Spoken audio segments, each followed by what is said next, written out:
Sebe suresi. Sebe suresi Mekke'de inen türelerden ol 54 ayetten ibarettir. Bu surenin adı 15. ayette ağlayan ve Yemen'de bir milletin adı olan Sebe sözünden gelip çıkıyor. Bu surede Davud peygambere verilen zatlar ve cınların Süleyman peygamberin hizmetinde bulundukları barada gurrun belliyer. Rahman ve Rahim olan Allah'ın adı bilen hamd sena asmanlardaki ve yerdeki ehli dadın eyeti olan Allah mahsustur. Şeyle hem ahirette de övvi ona mahsustur. Ol hikmet eyetidir, ehli zattan haberdardır. Ol yerin içine giriyen dadı ve yerden çıkayan dadı, asmandan iniyen dadı ve asmana çıkayan dadı bilyendir. Allah rahim şefaatlidir, bağışlayıcıdır. İnkar edenler kıyamet hiç açan gelmez diyerler. Sen onlara yok, gaybı bilen Perverdigarından kasam ediyerin, kıyamet size hükmen gelir deyip ayt. Asmanlarda ve yerde zerre yalacak zatları hem onun giyliğini alıp bilmez.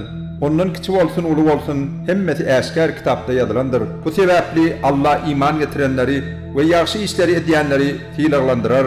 Olara bağışlanma, ören mübarek rızkal vardır. Ayetlerimizin ündevlerini yok etmek için can edip urunyanlara olsa, ingen ervet ve eziyet verici azap vardır. Özlerine ilim verilenler, Perverdigarından sana inderlerin hakikattığını ve onun kudreti güçlü ve hakiki övga münasip olan Allah'ın yolunu gönüktürendiğini görüyorlar. İnkar edenler, size bölük olup pıtırap gideninizden son tədeden yaraldıracaktığını da haber veren kişini görködeli mi? Ol ya Allah töhmet atıyar ya da ol değerli diyerler. Yok, ahirete inanmayanlar azabın ve çum ağzının içindedirler. Olar asmanın ve yerden öňlerine ve ýerlerine, öýlerini ehli tarapdan gurşap alan asmana ve yere seretmeýärler mi? Eger istesek biz olary yere sokarız ya da üstlerine asmandan bölükler yağış yıldırım yağdırar. Elbette bu zatlarda her bir Allah yönelen bende üçün öwratlar vardır. Ta ki biz Davud'a büyük mertebe verip ey dağlar ve kuşlar onun bilen birlikte tesbih edin deydik. Şeyle hem ona demirden giyin ve gov edip soğut ör deyip demiri yumuşatıp verdik. Ey Davud'un nebereti, yaxşı işleri edin, çünkü men sizin ediyen işlerinizi görýändirin. Birden gidenine bir aylık, akşam qaydyp gelenine bir aylık yol geçýän semali Süleyman'a tavin ettik ve onun için misi çeşme ýaly eredip aktırdık. Perverdigarın ihtiyari ruhsaty bilen bir näçejin onun elinde işleýärdi. Olardan haýsy buyrugymyzdan çyksa, ona ýanyny azap bererdik. Olar Süleyman üçin ibadetxanalar, heykeller, howuzlar, giň okaralar, berkidilen gadallar ýaly onun islan zatlaryny ýasaýardylar.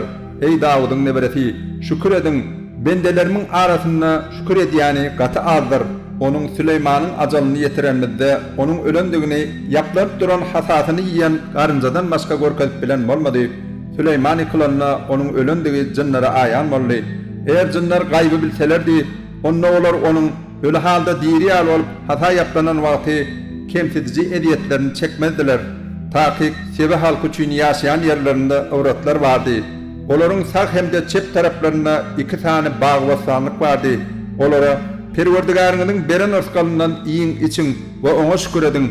Ine size acayip şehir ve günahlarını bağışlap duran Perverdigar değildi. Emma olar haktan yüze vurdular. Şonun için oların üstüne gadaplı sili iverdik. O oların ovadan iki bağ bostanını turşu iyiriymişli, ağacı yılgınlı ve ağda sedir ağacı olan bir bağı övürdük. Biz bu cedani olara kadir bilmedikler için verdik. Hey bilen bir kadir bilmez inkar edicilerden başka kişini cedalandırarsmı? Biz olar bilen bereket veren sevitlerimizin arasında eşkar görünüp duran ovadır şehirler emele getirdik ve oların arasında gatnawy ýola koyup ol yerlerde giýje günniz arkaýyn gatnaň diýdik. Emma olar bu nygmatlaryň kadryny bilmän bilgeçseýin, ey Perverdigarymyz, biziň ýolagçylyk etjek yerlerimizin arasyny daşlaşdyr diýdiler ve öýlerini zulm etdiler. Biz hem olary erteke öwrüp derbi dağın edip goýberdik. Elbette bu zatlarda köp sabır edýän ve köp şükür edýän kişiler üçin öwratlar vardır. Taky iblis olar hakdaky gumanyny niýetini durmuşa geçirdi. Şonuň üçin iman getiren bir topardan galany ona tabin boldular. Aslında olsa iblisin olaryň üstünde agalygy ýokdy. Emma biz ahirete inanýan bilen ona şek şüphe edýän tapawutlandyryp bilmek üçin iblise bu mümkinçiligi berdik. Taky Allah ehli zady gorap durandyr. Olara ayt, Allah'dan başka Allah şerik hataplayanlarını çağırın. Olar ne asmanlarda ne de yerde zerre yalacaklarda hem eçilige diyen değildirler.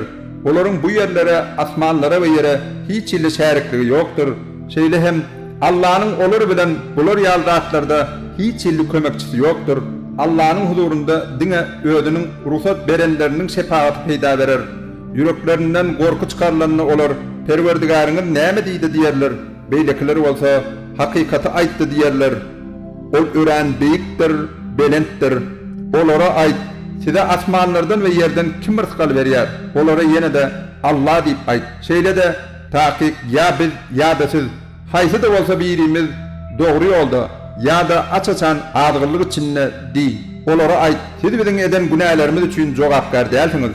Bizden hem sizin ediyen işleriniz sebeple hatap sorulacak değildir. Olara ait Perverdigarymyz bizim hemmemizi bir yere cemlep soň bolsa aramızda hak adalet bilen hüküm eder. Taýyk ol ýeňijidir, ähli zady bilýändir. Olara ait maňa Allah goşýan şeriklerinizi görkezin. Ýok, görkezip bilmersiňiz. Çünki gudraty güýçli we hikmet eýeti bolan diňe Allah'dır. Biz seni ähli adamlarda diňe boşlukçy we duýdurjy hükmüne ýiberdik. Ýöne köp adamlar muny bilmediler. Şonuň üçin olar, eger siz dogruçyl bolsaňyz, siziň wada beren dadyňyz kıyamet haçan diýerler. Sen hem olara aýt. Size wada berilen şeýlegin bardyr welin. Ondan ne bir salym ýyda galyp bilersiňiz, ne de bir salym öňe geçip bilersiňiz. İnkar edýänler biz bu Kur'ana da onun öňkü kitaplara da hiç haçan inanmaz diýdiler. Emma sen ol zalimlaryň özleriniň Perwerdigarynyň huzurunda durup bir-birlerine söz gaçyşlaryny bir görsedin. Şonda ejit hataplananlar ulumçylyk edenlere siz bolmadyk bolsaňyz biz mümin bolardyk diýerler. Ulumçylyk edenler ejit görülenlere siz dogry ýol geleninden soň ondan sizi biz gaýtardykmy? Ýok, tersine siz günah edýärdiňiz diýerler. Ejit görülenler ulumçylyk edenlere giýje günni siziň işiňiz hile gormakdy. Çünki siz hem işe bizi Allah'ı inkar etmekmedi ve ona şerik koşmamady buýurýardyňyz diýerler. Olar iki topar hem Arabı görenlerine olsa ökünçlerini giylediler. Biz hem ol inkar edenlerin boyunlarına demir halkalar taktık. Olardın eden işlerinin cezasını çekerler. Biz hayfi sevte bir duydurcu peygamber ibersek, şol yerin ağzın kurpluları, biz sizin iberen dadınızı inkar ediyar deydiler. Yine olar, biz baylık ve perdent taydan sizden has köp, şonun için bize azap verilmez deydiler. Sen de olara ait. Taýyk Perwerdigarym islämine rızkalyp bol berer, islämine bolsa kem berer. Emma köp adamlar muny bilmediler. Bizim huzurumyzda sizi ne baýlygyňyz, ne de perdetleriniz ýakynlaşdyryp biler. Bize diňe iman getirip, ýaxşy işleri edýänler ýakynlaşyp biler. Ine şolaryň eden ýaxşy işler üçin fiýlary esset artdyrlar we olar cennetin köşklerini asudalyk içinde bolarlar. Ayetlerimizin öğüt ündewlerini ýok etmek üçin jan edip urnayanlar bolsa azaba duçar edilerler. Olara aýt, taýyk Perwerdigarym bendelerinden islämine bol rızkal berer, islämine bolsa kem rızkal eder. Siz hayır sahabat hükmünden näme sarf etseňiz, Allah onuň deregine başga rızkal ýetirer. Ol rızkal döwlet berýänleriň iň hayırlysydyr. Allah şol gün olaryň hemmesini üýşürer. Soň bolsa periştelere size ibadet edýänler şolarmy diýer. Perişteler bolsa sen ähli kemçiliklerden peksin. Biziň dostumuz olar däldir. Sensiň. Olar jynlara ibadet edýärdiler. Olaryň köpsi jynlara inanýardylar diýerler. Ol günne hiç haýsyňyz başga bir ýerine ne peýda ne de ýan ýetirip bilersiňiz. Biz zulüm edenlere inkar eden oduňyzyň adabyny dadyň diýeriz. Olara biziň ayetlerimiz açaçan okulunna onuň niýeti diňe sizi ata-baba wada edip gelýän zatlaryňyzdan döndürmekdir. Bu Kur'an bolsa tosan tapılan zatlar diýdiler. Olara hakikat gelenni hem bu açaçan zadygölükden başga zat däldir diýdiler. Aslında bolsa biz olara okaryaly kitaplar bermändik we senden öň olara hiç bir duýdurjy hem iyi bermändik. Olardan öňkü ümmetler hem peýgamberlerini yalan hatapladylar. Bular öňkülere beren zatlarymyzyň ondan birine hem ýetip bilmändiler. Şonda da olar peýgamberlerini inkar etdiler. Emma seret meniň inkarym nähilli boldy? Olary nähilli helak etdim. Ey Muhammed, sen olara aýt. Men size diňe ýekaja öwüt nesihat berjek. Allah boyun sunmak üçin iki-ikiden we bir-birden ýeriňizden turuň. Maňa seredin we pikirleniň. Siziň dostuňyzda, peýgamberiňizde mejnunlukda hiç il alamat ýokdur. O diňe sizi öňüňizdäki ýol adapdan habardar edici peýgamberdir. Ey Muhammed sen olar ayt. Men sizden hak töleg soran bolsam, ol sizinki bolsun. Çünkü menin silegim diňe Allah degislidir. Ol ähli zada şaýatdyr. Ey Muhammed sen olar ayt. Elbette Perwerdigarim hakikaty ýüze çykarar. Sebäbi ol gaýby ören gowy bilýändir. Ey Muhammed sen olar ayt. Hakikat geldi ve mundan soň batıl ne bir zady ýüze çykaryp biler, ne de ýygyna gaýtaryp biler. Ey Muhammed sen olara ayt. Eger ýoldan çyksam öz ziýanyma ýoldan çykaryn.